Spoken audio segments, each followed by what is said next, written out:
bahaya. Masih Borneo melalui Berginio. Berginio berikan umpan pada Peralta. Persebaya Surabaya, tim legendaris dengan sejarah panjang di persepakbolaan Indonesia, tengah mengalami fase yang cukup mengkhawatirkan. Musim ini, mereka mencatatkan tren yang cukup unik namun merugikan, sering kali kebobolan pada menit-menit akhir pertandingan, bahkan ketika mereka sudah unggul atau bermain imbang.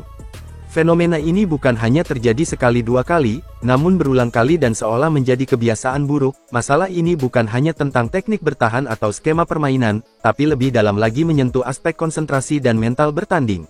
Beberapa laga menjadi bukti nyata. Saat menghadapi Persita Tangerang, misalnya, Persebaya sejatinya memiliki peluang untuk menang, namun gagal menjaga keunggulan hingga akhirnya kebobolan di injury time. Statistik mencatat bahwa kebobolan di injury time telah menjadi pola yang mencolok. Para pendukung pun mulai gerah. Di media sosial, banyak bonek menumpahkan kekecewaannya. Bagi mereka, Persebaya bukan sekadar klub, melainkan simbol perjuangan dan harga diri. Maka ketika tim kesayangan tampil melempem, terlebih karena masalah yang sebenarnya bisa diatasi seperti konsentrasi, kemarahan supporter menjadi tak terhindarkan. Lalu, apa sebenarnya yang menyebabkan Persebaya kerap kebobolan di menit akhir? Pertama, bisa jadi ini soal stamina. Menjaga intensitas permainan selama 90 menit memang tidak mudah. Namun, klub profesional seperti Persebaya seharusnya memiliki pola latihan dan rotasi pemain yang cukup untuk menjaga kebugaran pemain sepanjang pertandingan. Jika kelelahan fisik menjadi penyebab utama, ini adalah sinyal kuat bagi tim pelatih untuk mengevaluasi metode latihan dan strategi dalam pergantian pemain. Kedua, masalah komunikasi antar pemain di lini belakang. Saat pertandingan memasuki fase krusial, komunikasi antara bek dan kiper menjadi sangat vital. Salah ambil posisi telat melakukan pressing, atau miskomunikasi kecil saja bisa berujung fatal. Beberapa gol yang bersarang ke gawang Persebaya terlihat datang dari situasi bola mati atau serangan balik cepat yang gagal diantisipasi karena koordinasi yang buruk. Pelatih pun menjadi sorotan. Bagaimana bisa masalah yang sama terus berulang?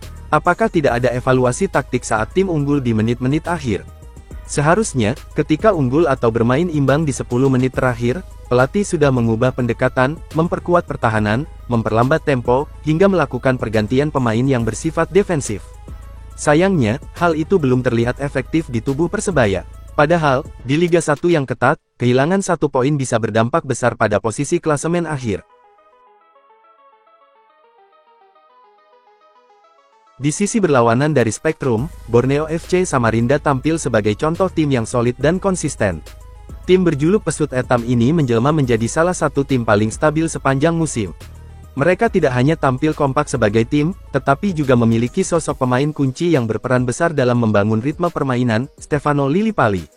Pemain yang pernah bersinar bersama timnas Indonesia ini menunjukkan performa luar biasa. Lillipali bukan hanya mencetak gol, tapi juga menjadi otak permainan Borneo FC. Umpan-umpan matangnya, visi bermain yang tajam, serta ketenangan saat menghadapi tekanan, menjadi nilai lebih yang membedakan Borneo dengan banyak tim lain. Kunci utama kesuksesan Borneo FC adalah konsistensi dan kestabilan taktik. Mereka tidak mudah panik meski sedang tertinggal. Bahkan di saat unggul, mereka mampu mempertahankan keunggulan dengan cara bermain yang cerdas. Mereka menurunkan tempo, memainkan bola dari kaki ke kaki, dan memperlambat ritme lawan. Hal ini sangat bertolak belakang dengan apa yang dilakukan Persebaya. Borneo FC sangat disiplin menjaga garis pertahanan, dan pelatih mereka selalu sigap membaca situasi di lapangan. Persebaya dan Borneo FC adalah dua wajah dari satu kompetisi. Satu tersandung karena kehilangan fokus, satu melaju karena konsisten dan solid. Keduanya memberi pelajaran penting, dalam sepak bola, segalanya bisa berubah dalam hitungan detik. Dan seringkali, pertandingan tidak dimenangkan oleh tim terbaik, tetapi oleh tim yang paling siap saat waktu hampir habis.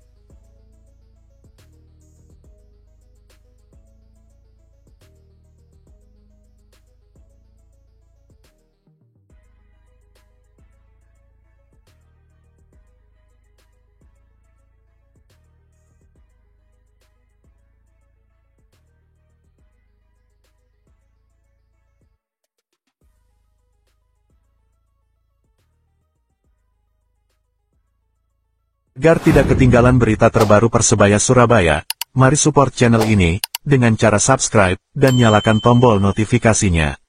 Terima kasih.